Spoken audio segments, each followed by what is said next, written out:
Well, this is a film about families, about a family. It is a film about families in general. It's about the pain of living. It's about relationships. It's about positivity and negativity. It's about many things, and it's hard to sum them all up in a sentence.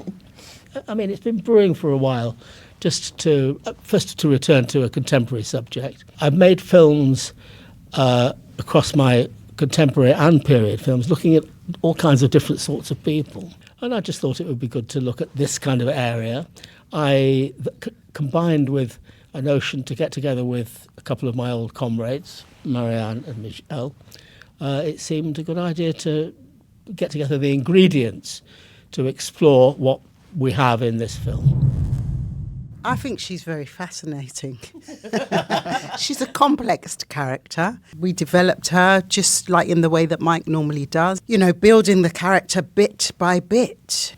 Yeah, it was a lot of fun. Yeah, we talked her into existence, as with all these characters. Lots of talking, lots of refining, and not a lot, a bit. Only in, you know, it was going around in my head, you know, and sometimes Mike would say, just sort of like feel her out a bit in the apartment, see what she feels like and stuff. I mean, we are very strict in the discipline of this kind of work.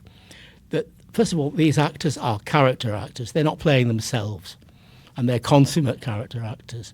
And we're very strict about being in character, coming out of character, being objective about the character when you're not in character, and that all makes it work. Because we know from other people's experiences that when actors can't draw a line between themselves and the character, it becomes impossible to do anything really constructive with it, really. Well, pretty much the same as Marianne. You get a message saying, "Would you like to?" And you go, "Yes, please, I'm available." And that's it. You know, that's it. Really, there isn't much thought other than, is there, hopefully there's the time to do it, because obviously it's a massive commitment in terms of time. It's different to shooting a sort of, I won't say conventional film, but you know what I mean. But yeah, it's exactly the same, and you know that you are in for a sort of a ride. It's going to be a sort of full-on, full body experience. That's it. It was something to me that was really a leap of faith, and that was just like diving in and say, okay, because you don't know the character, who he is, and you don't know the story or anything like that, and that's fine. You just have to have that faith, and I think that the whole project became like that for me, just having the faith just to go in and say, we don't know what's going to happen, we don't know how this is going to be, let's just do this. And that was really exciting. It can be scary at times, but in a really exciting way, and I really enjoyed that. We've known each other all for a long time. Myself and Marianne worked with Mike in 1993, which is when we first met. We did a play together, and we played sisters in that. And then we've been friends ever since. And so... And you were both together in Secrets and Lies. Yes, both in Secrets and Lies. And so we've known each other for 30 years. And I think me and David have also... 90s as well. We did a couple of some dubious comedy things. But yeah. Yeah, I have to say, however, all that's true and it's great, but it is absolutely happens to apply to these guys. In fact, when people come together who don't know each other, it makes not a blind bit of difference. After a very short time, they get to know each other. Because of the way we work, you forget that pretty quickly. I mean, you didn't know the girls that play the daughters, and yet in no time, that rapport, that ensemble is there. So in a way, it's kind of an added bonus when they do, but it's not an integral part of, not a requirement. For me, working with these guys, it was great to learn from, as we went about stuff that, language and things, and it's what it's all about. I mean, the scenes in the hairdressing salon with those two brilliant actresses who play the ladies having their hair done.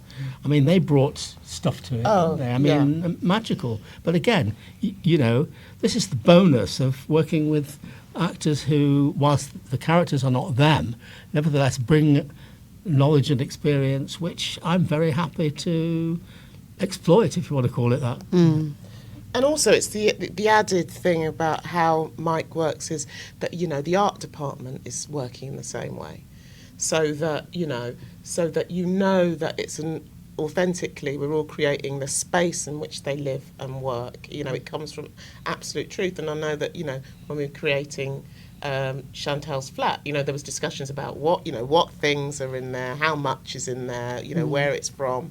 It's really a very organic process and very specific to all of these characters and this place in time. And I think that's what gives it its resonance. You know, I mean, the tough assignment for Susie Davis, who's the production designer, was when it came to Pansy's house, because at first Susie would say, well, there'd be, you know, she had images of, you know, stuff from, you know, West Indian characters background, and it was important that this house is completely sterile. Yeah. And she had to buy it into that. Once she got it, it was... it was great. Yeah. I mean, I remember the vases. Yeah. And we go, don't like flowers. Yeah, There's yeah. no vases.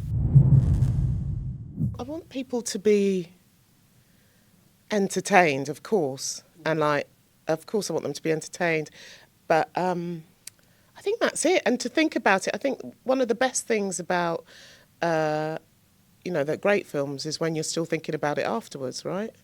And you're still wondering about what happened to that person, and it's 2 days later and you're sat on the bus and you're thinking, you know.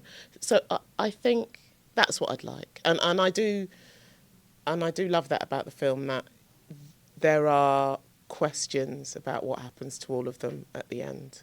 I would like a bit of compassion for people who are difficult. I just hope they recognise themselves or people they know.